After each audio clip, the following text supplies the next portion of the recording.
এই ছেলে, কি সমস্যা তোমার? সমস্যা তো আপনার। আপনি এত বড় গাড়ি এই চিপের মধ্যে কেন ঘুরাচ্ছেন? রাস্তা কি তোমার বাবা? আমার বাবার রাস্তা হতে যাবে কেন? রাস্তা হচ্ছে সরকারের, জনগণের। রাস্তা আপনার বাবারও না, রাস্তা আমার বাবারও না। এভাবে কথা বলো কেন তুমি? মুখে মুখে তর্ক করো কেন? তর্কে কি দেখছে? তর্ক তো করবো হরেনে হরেনে।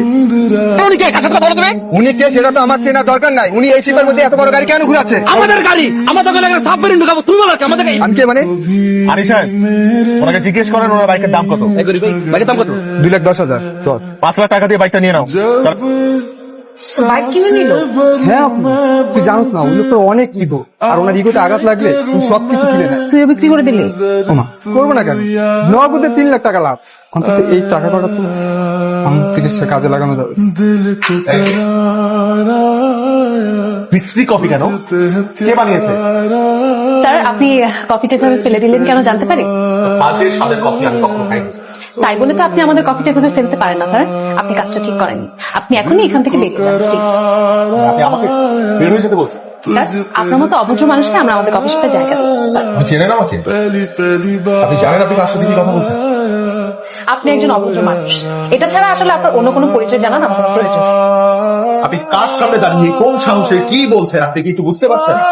সাহস তো মাত্র দেখতে, পুরোপুরি সাহস দেখতে না চাইলে আপনি এক্ষুনি বেরিয়ে যান। এই রেস্টুরেন্টের মালিককে ডাকেন। আমি রেস্টুরেন্টের মালিক। বলুন, আপনি কি বলবেন আমাকে? আপনি আপনার মতো একটা ম্যানারলেস মেয়ে এই রেস্টুরেন্টের মালিক জীবনে হতে পারে না। এক্সকিউজ মি, আপনি কি আমাকে ম্যানারলেস বললেন? জি, রাইট নাও আমি আপনার ম্যানারলেস বলবো। কারণ কোনো কাস্টমারের সাথে কোনো রেস্টুরেন্টের মালিকের ধরনের ব্যবহার। আমি তো আপনাকে কাস্টমারই মনে করি না। আমি আপনাকে একজন অভদ্র মা। That's why I'm saying call the real owner of this restaurant. তখন আমি আপনাকে দেখাবো যে কত ধানে কত চাল। I am the real owner of this restaurant. আপনি আমাকে দেখান কত ধানি কত চাল।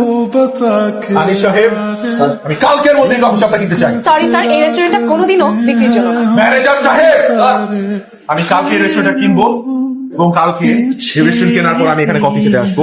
তারপর যেন আমি এই মেয়েটাকে এই রেস্টুরেন্টে না দেখে।